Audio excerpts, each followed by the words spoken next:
tous. Merci d'être si nombreux rassemblés.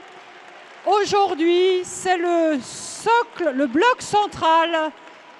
Et le soleil nous illumine. Bravo! Alors, mesdames et messieurs, la sono fait tout ce qu'elle peut. Mais elle fonctionne encore mieux si vous êtes assis. Bon, autant que possible. Et puis,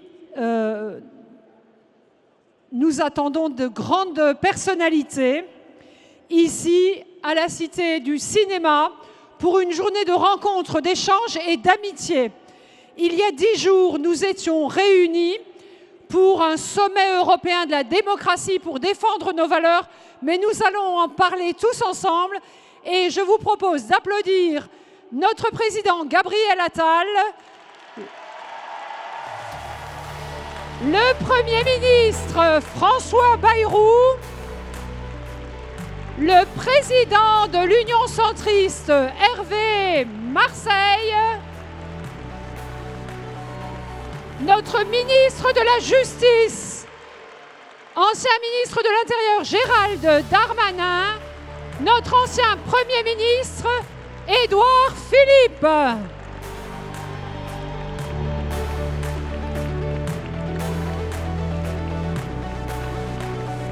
Bravo, bravo à tous. Il a organisé ce rassemblement qui nous permet d'être tous ensemble aujourd'hui. Il est engagé au sein du bloc central. Sans plus attendre, je passe la parole à notre président Gabriel Attal.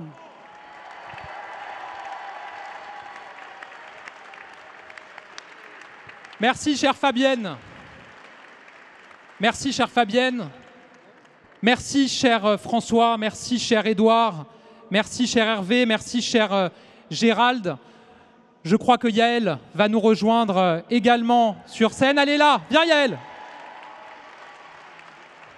Yael, Yael, Yael, Yael. Voilà. Merci. Merci sincèrement à tous d'être là. Merci à toi. Vas-y. Et surtout, merci à vous. Merci à vous d'être là aujourd'hui. Je le dis, depuis ce matin, on voit une dynamique absolument exceptionnelle ici à la Cité du Cinéma à Saint-Denis. La dynamique, c'est vous. Elle dépasse déjà toutes nos attentes. Merci d'être là aussi nombreux et de montrer ce visage du rassemblement.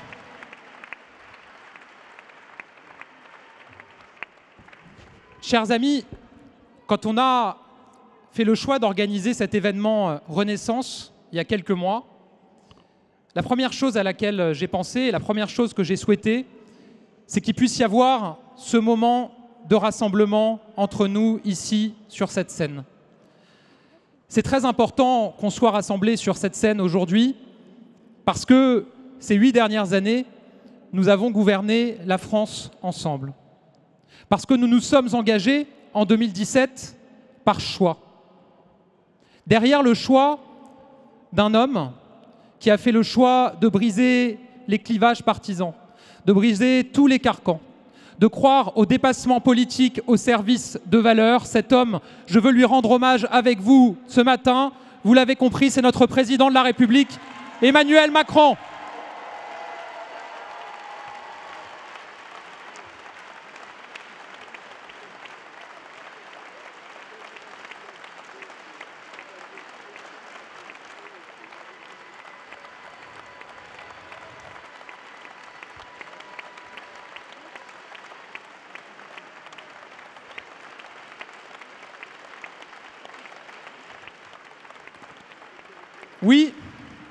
Oui, c'est bien par choix que nous nous sommes engagés derrière Emmanuel Macron en 2017 et c'est bien par choix que nous avons gouverné ensemble le pays depuis.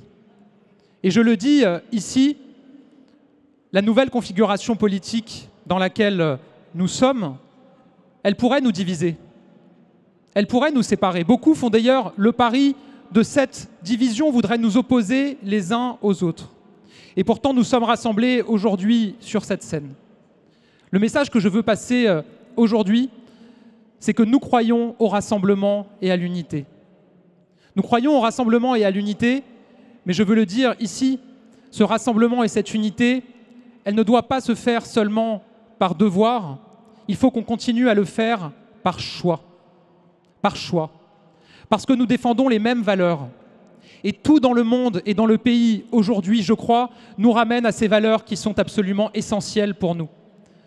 Nous sommes engagés tous ensemble autour de la valeur européenne. Au moment où l'Europe est attaquée militairement par la Russie, attaquée économiquement par les États-Unis, attaquée dans ses valeurs par les réactionnaires, nous sommes les pro-européens de la politique française. Nous croyons en l'Europe.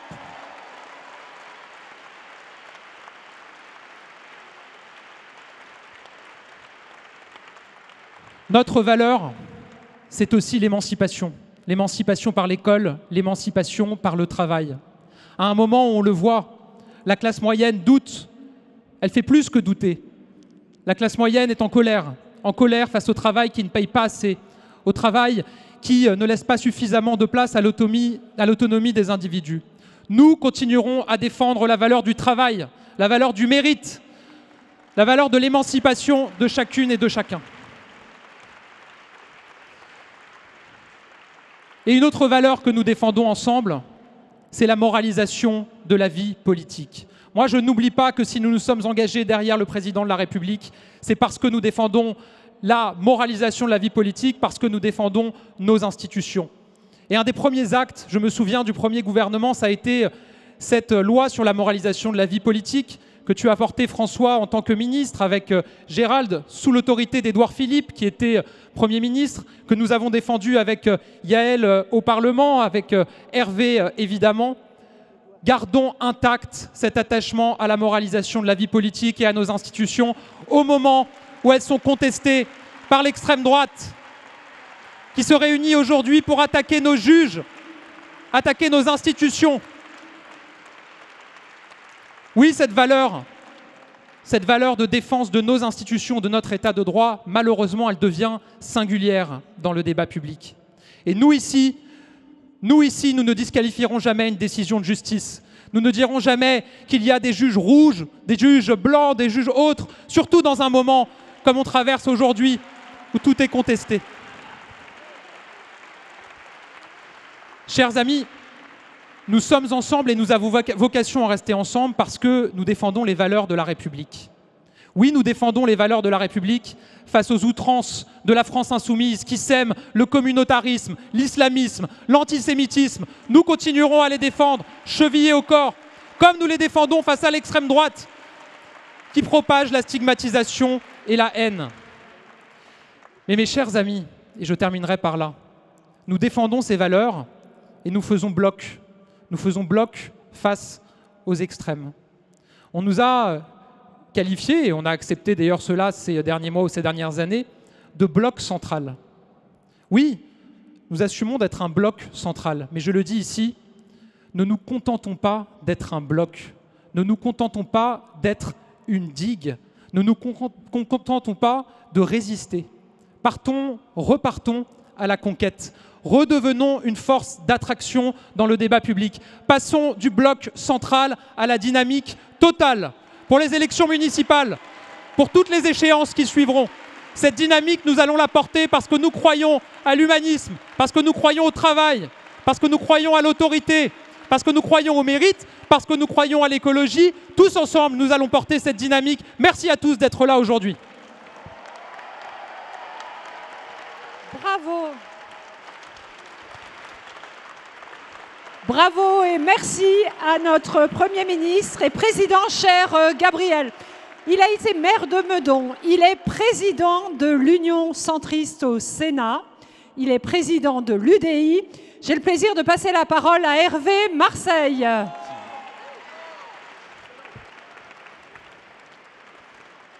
Merci. D'abord, merci Gabriel de m'avoir invité. Merci de nous avoir invités. Tu as raison. Ce n'était pas forcément écrit il y a quelques années. Et pourtant, nous nous retrouvons ici tous ensemble. C'est vrai que cette semaine, on a malheureusement beaucoup parlé de Madame Le Pen, certainement trop. Et notre rôle n'est pas de trouver des solutions aux misères de Madame Le Pen. Notre rôle, c'est de répondre aux attentes des Français.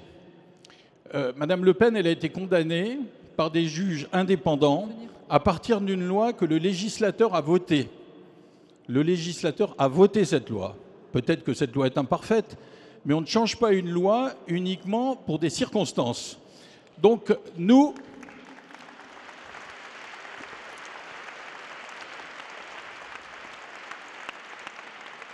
puisqu'ici, je suis le seul à représenter le Sénat avec mon ami François Patriat, qui est au premier rang,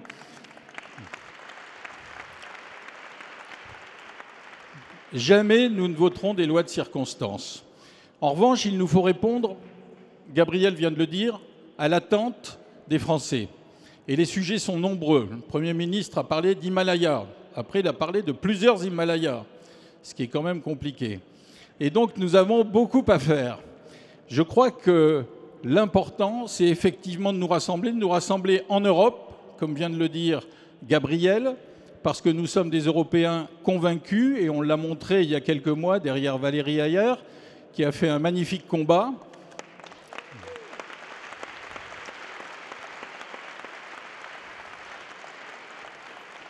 Elle a été très bien formée, parce que je n'oublie pas qu'elle était à l'UDI avant de rejoindre Renaissance.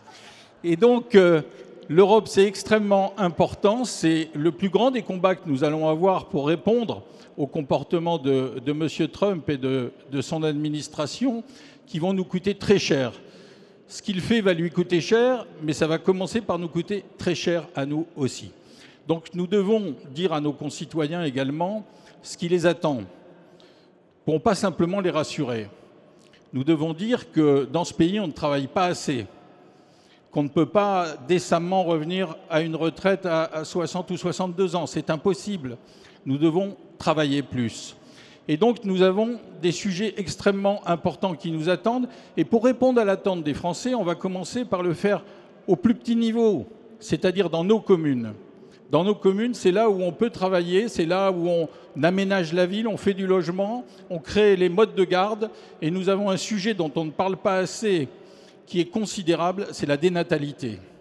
La dénatalité qui atteint toute l'Europe, déjà et fortement l'Italie, qui a atteint le Japon et la Corée, met à mal tout notre système social. Tout notre système social, de répartition par les retraites et également, évidemment, du système maladie. Donc nous devons nous rassembler pour préparer ces municipales. Et comme vient de le dire Gabriel, quand on est à Toulon face au RN, quand on est à Roubaix face à LFI, il n'y a qu'une seule solution. C'est de se rassembler le plus fortement possible, le plus concrètement possible. Et même aller au-delà de notre rassemblement, parce qu'il faudra le faire pour éviter d'avoir affaire aux extrêmes de gauche comme aux extrêmes de droite. Donc,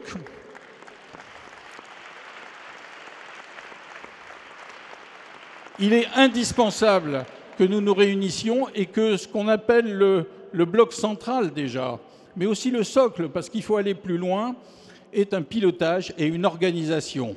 Je crois que c'est indispensable. Le Premier ministre nous a réunis il y a peu. Je crois qu'il est indispensable qu'on continue ce travail de liaison les uns avec les autres, parce que les uns sans les autres, nous ne pourrons rien. Ici, personne ne peut gagner tout seul. Et ce que nous ferons au municipal doit nous préparer aux futures élections présidentielles.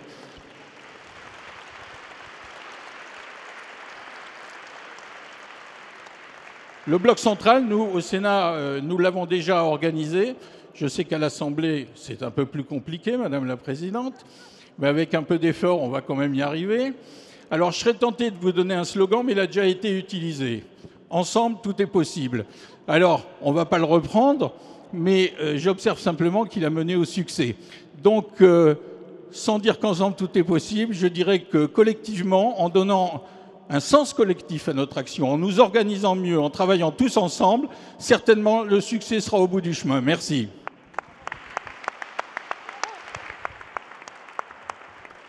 Merci, cher Hervé Marseille, président de l'UDI. Son cœur est et reste à Tourcoing. Il a été brillant ministre de l'Intérieur.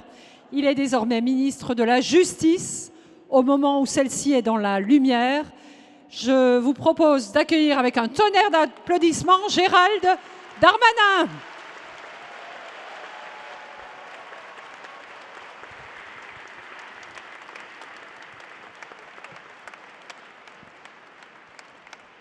Bon, est-ce que vous êtes en forme?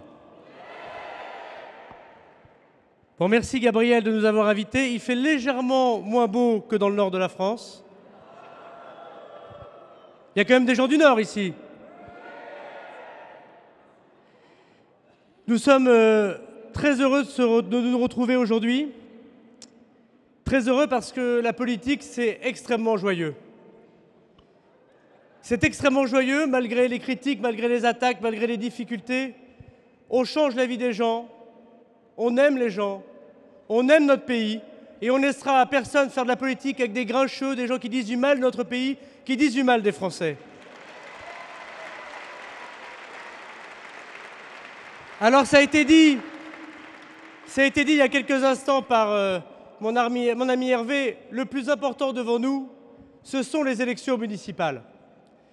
Et nous avons fait beaucoup de choses sous l'autorité des premiers ministres qui sont succédés du président de la République, bien sûr Édouard, bien sûr François. Nous avons fait beaucoup de choses pour la France, pour l'Europe, pour le monde.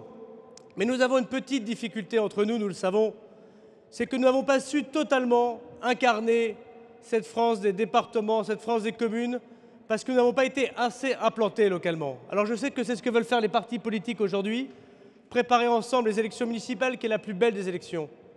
Parce que c'est l'élection où les gens vous confient leur enfant. Quand vous mettez un enfant au monde, la première chose que vous faites, vous allez à la mairie et vous allez au service d'état civil pour avoir son livret de famille. C'est le tampon de la mairie, toute sa vie qui suivra votre enfant. C'est là où vous êtes marié, c'est là où vous inscrivez votre enfant à l'école. C'est là où vous aurez besoin, quand vous êtes jeunes parents, d'avoir des parcs, d'avoir des lieux où on apprend la lecture, des lieux où on apprend le sport, qui vous feront des souvenirs pour la vie. Ces lieux où vous achèterez peut-être votre premier appartement, et si vous n'en avez pas les besoins, les moyens, et bien alors vous irez demander qu'on vous aide à vous loger. C'est là où malheureusement la vie qui touche chacune et chacun d'entre nous, la vieillesse de nos parents, c'est le lieu où les personnes âgées seront logées. Puis c'est le lieu, malheureusement aussi, où on les accompagnera dans leur dernière volonté. De la naissance à la mort, le maire, l'équipe municipale, c'est l'élu qui compte. Et moi, je forme un vœu pour Renaissance. Je forme un vœu pour chacun des militants qui sont ici. C'est que nous nous levions tous pour que les prochaines élections municipales soient une grande victoire de la majorité, une grande victoire de chacun d'entre nous. Parce que nous ne pouvons pas être un parti simplement qui dirige à Paris et qui est absent des territoires. Nous devons multiplier les conquêtes, multiplier les mairies dans le rassemblement, multiplier l'écoute des Français, à l'écoute de tous ces Français populaires qui attendent une incarnation. Alors c'est sans doute ce qu'il nous faut désormais, et les municipales sont la première marche, ce qu'il nous faut désormais convaincre, c'est les Français populaires. Il n'est pas normal que les deux extrémistes qu'il faut combattre de la même manière, LFI et le RN, parlent aux Français immigrés, parlent aux Français populaires, parlent aux Français des quartiers, parlent aux Français ouvriers et employés, parlent aux femmes seules qui élèvent leurs enfants, et que nous pourrions ne parler qu'aux gens bien nés, qu'aux gens un peu riches, qu'aux gens qui ont réussi. Nous devons parler à tous les Français, et notre but, ce n'est pas de faire 50% à une élection, c'est de faire 50% dans toutes les catégories sociales. Il n'est pas normal, mesdames, messieurs, que les électeurs musulmans ne votent plus pour nous. Les électeurs des quartiers populaires dont je suis issu, dont beaucoup peut-être ici sont issus, ils ont des valeurs conservatrices, ils sont pour le travail, ils sont pour le mérite, ils sont pour la famille. Et pour des tas de raisons, ils se sont éloignés de nous, alors qu'en 2017, le président avait su les convaincre, avec notamment le discours contre l'assignation à résidence. Demain, les quartiers populaires doivent voter pour nous, car nous sommes les seuls qui leur offriront le mérite républicain.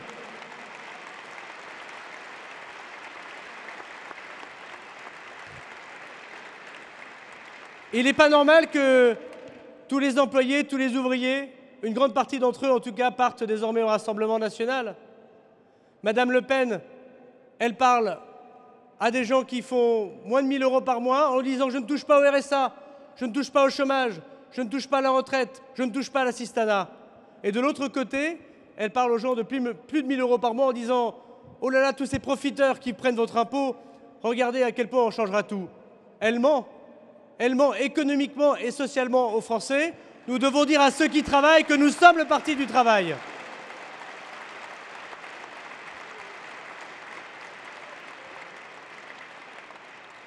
Alors je remercie tous les chefs de la majorité qui sont là. Il y a des moments politiques, c'est pas toujours facile, il y a des défaites. Et puis Albert Camus disait que seule la bêtise insiste toujours. Donc on va éviter de continuer les mêmes bêtises, on ne va pas insister, on va comprendre ce qui nous a menés là où nous sommes, on va changer peut-être 2-3 choses et on va se rassembler. Moi je te remercie beaucoup Gabriel des efforts que tu fais pour nous rassembler. Je remercie tous ceux qui sont militants ici. Je constate qu'il manque une chaise. Il faudra bien que les Républicains, un jour, fassent des meetings en commun avec nous, parce que si nous sommes plusieurs candidats à l'élection présidentielle, nous ne serons pas au second tour de l'élection présidentielle.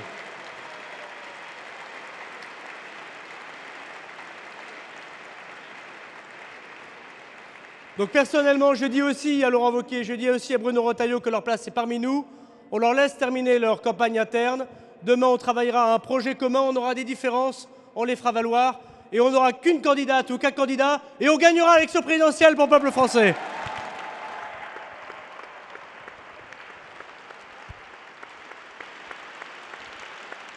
Merci beaucoup, cher Gérald, pour ton énergie et ton engagement. Elle est brillante, présidente de l'Assemblée nationale. Après avoir été présidente respectée de la Commission des lois, je vous propose d'acclamer Yaël Braun-Pivet.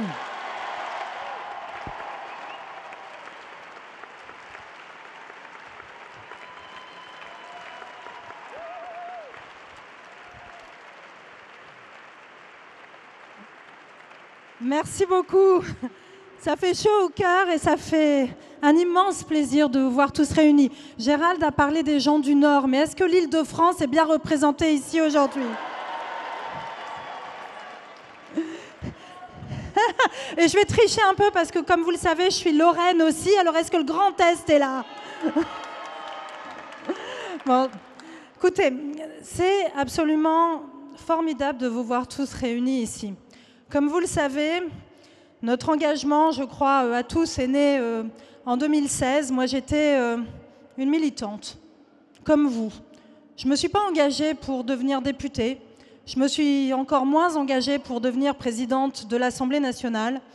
Je me suis engagée parce que je croyais dans une nouvelle façon de faire de la politique. Je croyais dans le projet porté par Emmanuel Macron, dans les valeurs que Gabriel a rappelées, les valeurs de progrès, l'humanisme, la conviction et l'attachement indéfectible à l'Europe. Et puis, nous parlions de dépassement des clivages. On nous l'a beaucoup reproché et on nous dit « mais en fait, le dépassement des clivages, c'est mort. Il faut repartir chacun dans nos chapelles, parfois à droite, parfois à gauche.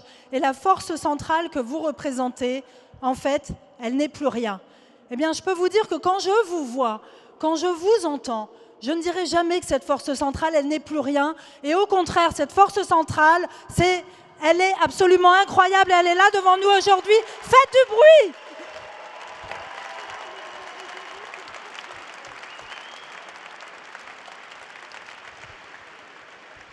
Alors pourquoi? Parce qu'on peut se dire, en fait, à quoi ça sert d'être une force centrale aussi nombreuse? Mais en fait, ça sert parce que c'est une vision de la politique qui est différente de celle que portent les autres.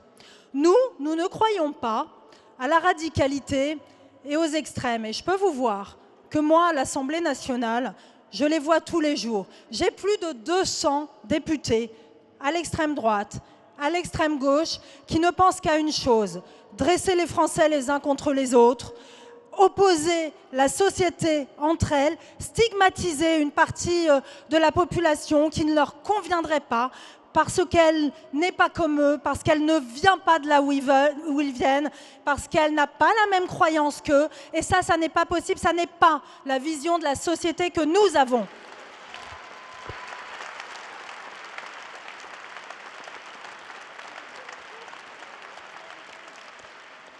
Nous avons la vision d'une société où l'on respecte l'autre. Nous avons la vision d'une société où on accepte la différence, voire où on trouve que la différence, elle nous apporte quelque chose, où on va s'enrichir de cette différence. Nous, on aime une société qui est inclusive. Nous, on aime une société où on se rassemble. Se rassembler, ça veut dire quoi? Ça ne veut pas dire que l'on pense la même chose. Et avec les responsables de la majorité, nous avons des désaccords. Et c'est bien que nous ayons des désaccords. Il faut que nous ayons des désaccords. Mais il faut que nous soyons capables de dépasser ces désaccords. Et c'est ça le dépassement des clivages. Et c'est ça dans lequel je crois aujourd'hui et demain, plus que jamais.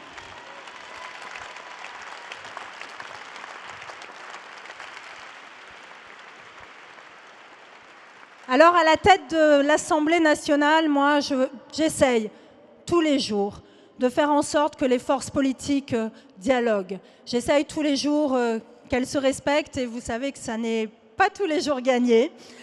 Je fais aussi en sorte que nous puissions continuer à produire des réformes pour les Français, pour vous. Moi, je ne me résoudrai jamais à voir une Assemblée nationale immobile. Je ne me résoudrai pas à voir les 2 années qui sont devant nous inutiles. Nous devons mettre toutes nos forces pour continuer à œuvrer. Nous venons d'adopter une loi importante sur le narcotrafic. Nous allons continuer à travailler pour vous, pour les Français, jusqu'au dernier jour. C'est pour cela que vous nous avez été élus.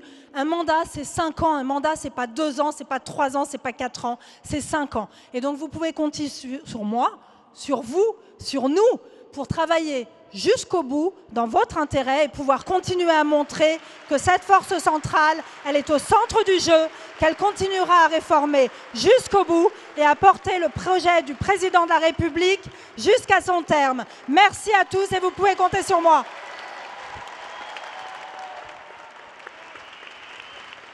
Merci beaucoup pour ton énergie, ton engagement, chère Yaël. Unis dans la diversité, c'est d'ailleurs le slogan de l'Europe qui nous est cher, n'est-ce pas, chère Valérie? Il a été un formidable Premier ministre. Il est un maire très respecté du Havre, pour son port comme pour sa littérature. Il est président du parti Horizon. Je vous propose d'accueillir Édouard Philippe.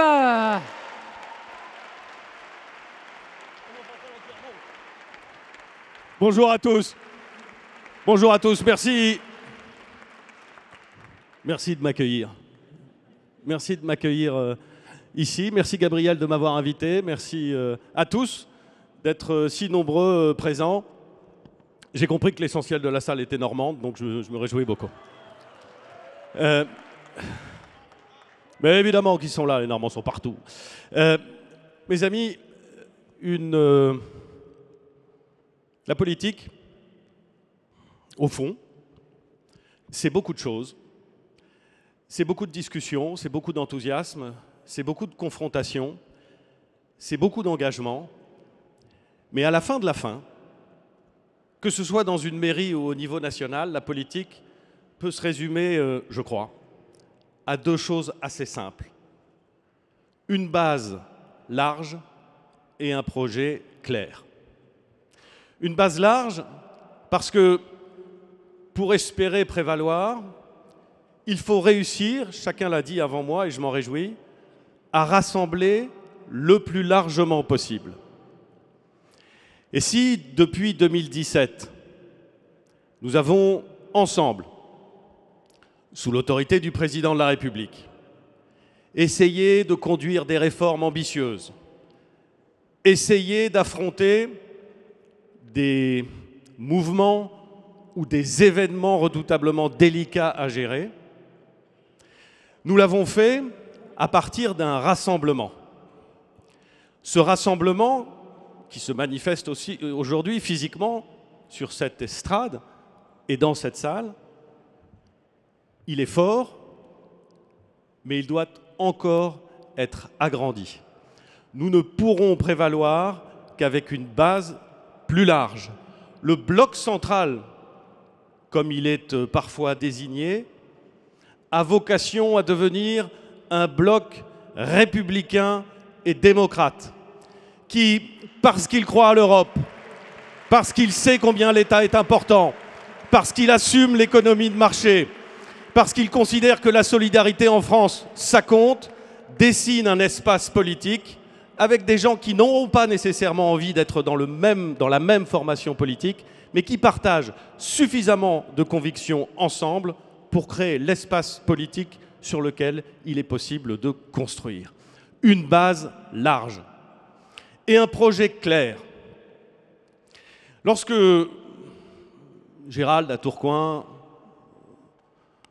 François à Pau, tous ceux ici qui se sont engagés dans des municipales et à une élection de cette nature s'engagent, ils savent qu'il n'est pas nécessaire de parler de l'adversaire. Non pas du tout parce qu'on le mépriserait, en aucune façon. Il ne faut jamais mépriser ses adversaires. Il ne faut jamais les sous-estimer. Mais parce que lorsqu'on veut prévaloir dans une municipalité, à une élection, il faut simplement, et c'est difficile parfois, dire ce que l'on veut faire. Un projet clair plutôt que l'attaque de son adversaire. Et plus ce projet est clair, plus il est ambitieux, plus il est précis, plus il est argumenté, plus il est cohérent, plus on a de chances de se faire entendre par une base large. Projet clair, base large. Sans cela, personne n'arrivera à quoi que ce soit. Et je le dis parce que je vois bien dans le débat public aujourd'hui beaucoup de gens s'affairer à dénoncer. Ils ont raison. Nous ne partagerons jamais le fond des idées ni l'objectif que dessinent la droite extrême et la gauche extrême. Mais je propose qu'au lieu de systématiquement dénoncer l'adversaire, nous nous interrogions et nous soyons en mesure de dire dans les Pyrénées-Orientales et dans l'Aude, voilà comment nous allons trouver une solution au manque d'eau, car là-bas, ce sujet est essentiel. Et il ne suffira pas de dénoncer le Front National dans l'Aude et dans les Pyrénées-Orientales pour convaincre nos concitoyens que oui, ils font partie du projet national, que oui, nous avons des solutions pour eux. De la même façon, si nous ne trouvons pas des moyens pour convaincre tous nos concitoyens qui, vivant en zone frontalière, se trouvent confrontés à la difficulté de trouver un médecin, de pouvoir vivre avec un revenu qui est infiniment plus bas que celui de ceux qui travaillent de l'autre côté de la frontière. De la même façon, si nous n'arrivons pas à trouver les solutions qui permettent à nos concitoyens de retrouver dans leur école la cellule fondamentale de notre démocratie, l'élément qui permettra de promouvoir le mérite républicain, comme l'a dit tout à l'heure à juste titre Gérald Darmanin, alors nous n'arriverons à rien. Faire en sorte que la France et que les Français puissent, même lorsqu'ils sont jeunes, accéder au marché immobilier et devenir propriétaires, alors que ça n'est plus possible aujourd'hui. Comment faire en sorte de garantir le financement de notre modèle social? Il est totalement condamné par notre démographie. Toutes ces questions-là sont essentielles, bien plus importantes que la seule dénonciation de nos adversaires. Une base large, rassemblée, de la droite conservatrice à la social-démocratie, et un projet clair. Voilà ce sur quoi nous devons travailler, chacun dans nos communes, pour les municipales.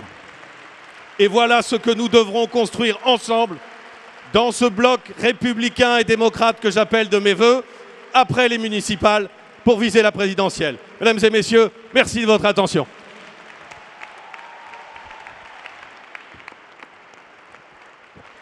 Merci beaucoup, cher Édouard Philippe. Il est avant tout béarnais. C'est un grand écrivain.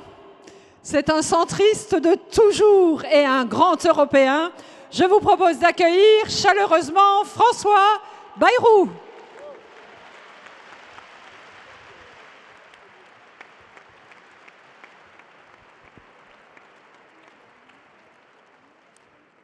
Bonjour à tous au féminin et au masculin. Merci de votre présence. C'est formidable de nous voir aussi nombreux. C'est formidable dans un moment où, peut-être faut-il le rappeler, notre pays affronte des difficultés comme il n'en a pas rencontré depuis 1958. La succession de crises que nous avons vécues tous ensemble, je regarde les responsables qui sont à la tribune. Après un début de quinquennat, Yael Braun-Pivet le rappelait, qui était en effet marqué par l'élan de l'élection du président de la République. On a eu très vite les Gilets jaunes et ça a été un choc, à mon avis, de grande signification pour la société parce qu'il marquait la révolte de ceux qui ne se sentent pas reconnus par rapport à tous les pouvoirs lointains. Puis après, on a eu le Covid, Édouard, et ça n'était pas une chose simple à affronter qu'une pandémie qui bloquait intégralement le pays. Et puis on n'était pas plutôt sorti du Covid, Gabriel, qu'on a eu ce phénomène inimaginable jusque-là, l'agression sur le sol européen d'un pays libre par son voisin surarmé, la Russie, sous les ordres de Poutine, le plus grand pays géographiquement du monde et les ressources du sous-sol les plus importantes qu'aucun n'ait. Et cet affrontement a fait que spontanément, et d'abord au début, les démocraties se sont unies pour défendre notre pays frère ou sœur, l'Ukraine. Et puis, sans qu'on s'y attende au fond, on a vu tout d'un coup un basculement que l'histoire n'avait jamais permis d'imaginer. Voilà que dans l'Alliance des libertés, le pays central, le pivot de l'Alliance des libertés, autour duquel s'étaient faites toutes les alliances et avec lequel s'était construit toute notre réflexion de défense et de sécurité, les États-Unis ont basculé hors de la défense de l'Ukraine et se sont mis à porter les thèses et les idées du bloc agresseur. Et puis, comme si ça ne suffisait pas, alors que les conséquences de l'agression de la Russie sur l'Ukraine avaient été considérables, explosion du prix de l'énergie, inflation, doute sur toutes les relations internationales. Je rappelle que la Russie était un membre permanent du Conseil de sécurité, c'est-à-dire le garant du droit international et du respect du droit des pays à être libres. Et voilà que d'un seul coup, se déclenche la 4e ou 5e réplique de ce tremblement de terre qu'on est en train de vivre. Et la 4e ou 5e réplique, c'est la guerre commerciale déclenchée par la nouvelle administration américaine contre ces pays et principalement ces pays alliés. Parce qu'il y a l'Union européenne, bien sûr, je vais en parler dans une seconde, mais il y a le Canada, il y a ce membre de l'OTAN qui est le Danemark. On recevait le roi du Danemark, et comme chacun fait allusion à ses provinces, le roi du Danemark est béarnais. Son père était maire de Pau, son grand-père était maire de Pau, et donc tout ça fait ce pays qui est un allié indéfectible des États-Unis est attaqué dans ses possessions, puisque les États-Unis revendiquent le Groenland, grand comme 4 fois la France, avec là encore des richesses de sous-sol, et que cette déstabilisation, désormais, elle est commerciale aussi, puisque tous les pays qui sont les alliés des États-Unis se voient infliger des droits de douane à hauteur de 25%. Est-ce qu'on mesure quel effondrement du monde dans lequel nous avions l'habitude de vivre, on est en train de connaître tous ensemble tremblement de terre après tremblement de terre. Et derrière ces attaques, il y a des millions d'emplois chez nous, des centaines de milliers d'entreprises qui vont être mises en difficulté parce que ce dont on ne se rend pas compte, c'est qu'en attaquant l'exportation, on attaque les entreprises les plus performantes du pays. Ceux qui exportent des avions, des moteurs d'avions, des biens de toute nature élaborés, de la chimie, de la pharmacie, ceux qui exportent, c'est la pointe la plus élevée de la pyramide que nous avons construite ensemble. Et quand on attaque les plus performants, alors on attaque évidemment la base beaucoup plus large. Demandez aux producteurs de cognac, aux producteurs de champagne, ceux que menacent, ils ont 70 000 emplois en France, ceux que menacent les droits que la Chine de son côté, on espère pouvoir convaincre, et les États-Unis, on espère qu'ils pourront changer, ont infligé à nos productions les plus extraordinaires. Et pendant ce temps, nous avons à résoudre tous les problèmes du pays, tous ceux qui se posent et qui ont été évoqués et par Gabriel, par Gérald, par Yaël, par Édouard et par Hervé. C'est-à-dire le fait que nous avons, au travers du temps, laissé se construire un certain nombre de murailles qu'il est très difficile de franchir. Hervé Marseille a dit que j'avais parlé d'un Himalaya. Il a dit qu'il y a plusieurs Himalayas. Non, l'Himalaya, c'est une chaîne de montagnes, Hervé. Mais il y a des montagnes, il y a une dizaine de pics à 8000 mètres. Alors je vais en dire quelques-uns de ces pics-là. Nous ne pouvons pas accepter que l'école française ne parvienne pas à apprendre à lire et à écrire convenablement à ceux de nos élèves, même quand ils atteignent le niveau du bac. Nous sommes... C'est un problème, Gabriel, que tu as traité. C'est impossible, il est impossible d'accepter cela. Il est impossible que la France, qui était le pays considéré comme le plus doué pour les mathématiques du monde, se retrouve aujourd'hui dans ce secteur, selon le classement international, 38e sur 40. La France, eh bien ceci n'est pas acceptable.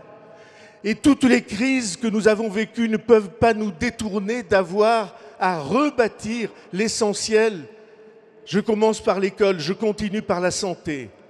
Je veux vous dire quelque chose, j'ai, dans toutes les visites que je fais, depuis que j'ai cette responsabilité, que pas la plus facile, Édouard et Gabriel, qu'on puisse se rencontrer. Dans toutes les visites, je rencontre les maires de la province française qui se sentent, eux, abandonnés. Il n'est pas imaginable que nous puissions accepter que des Français, par millions, ne trouvent plus de médecins pour les prendre en charge dans leur secteur, dans leur département, dans leur région. Il n'est pas acceptable qu'il n'y ait plus de garde. Il n'est plus acceptable qu'il n'y ait plus de services de santé à proximité. C'est la France de 2025. Et ces dérapages, ces dérives qu'on a connues depuis 30 ans, qu'on a laissé grandir depuis 30 ans, les décisions sur la médecine, elles ont été prises il y a au moins 30 ans. Et on n'arrive pas à corriger parce qu'il faut plus de 10 ans pour former un médecin. Il n'est pas acceptable que nous ayons laissé se creuser ces fossés entre Français. Et j'ajoute que nous devons aussi prendre en compte quelque chose qui nous différencie de tous les autres pays européens. Il n'est pas acceptable que nous ayons pendant des décennies payé nos dépenses courantes en empruntant l'argent que devront rembourser les enfants. Parce que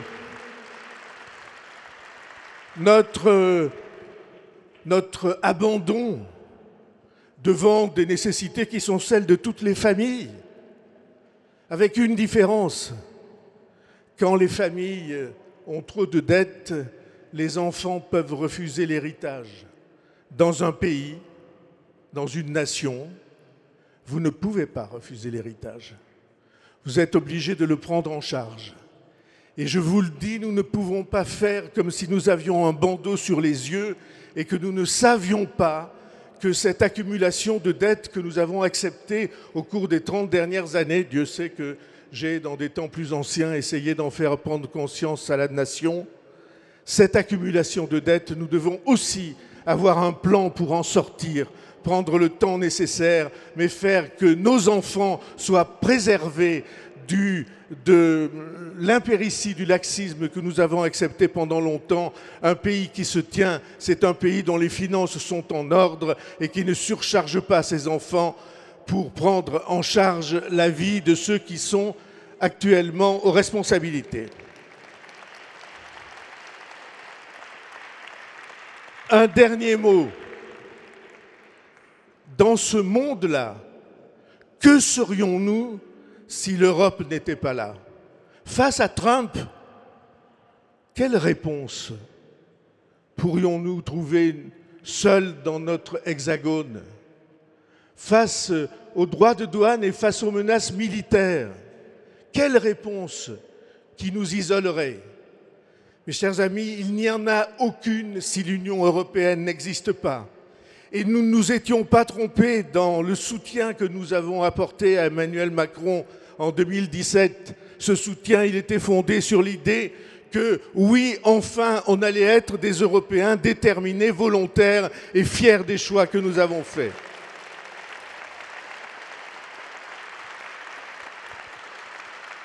Et enfin, dernier mot,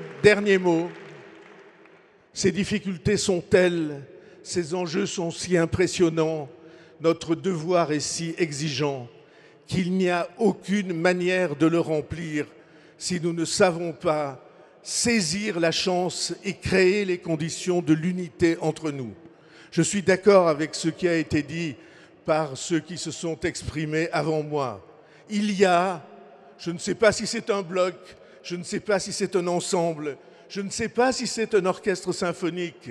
Il y a des sensibilités différentes qui ont toutes choisi de se réunir pour redresser le pays. Elles l'ont fait en 2017, elles l'ont fait en 2022, elles doivent continuer à le faire aujourd'hui, réunir ces sensibilités, faire qu'elles travaillent et qu'elles se battent ensemble. C'est notre devoir.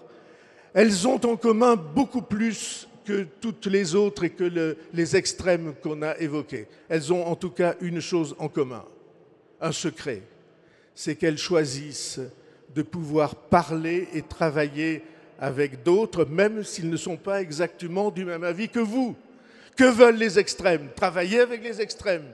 Extrême droite, extrême gauche. Nous voulons travailler avec toutes les sensibilités du peuple français, toutes celles qui respectent le droit, la justice et les valeurs des droits de l'homme que nous avons défendus dans le cadre européen. Merci à tous. Merci beaucoup, cher François Bayrou. Monsieur le Premier ministre, je vous propose une salve d'applaudissements pour l'ensemble de nos orateurs. Merci à eux. Unis, nous sommes plus forts. Mesdames et messieurs, merci de nous avoir rejoints pour cette grande rencontre. Merci de vous être mobilisés, mais vous avez faim. Donc maintenant, vous pouvez aller manger. Et cet après-midi, à 15h30 pile, on se retrouve tous ici pour le grand meeting. Bon appétit!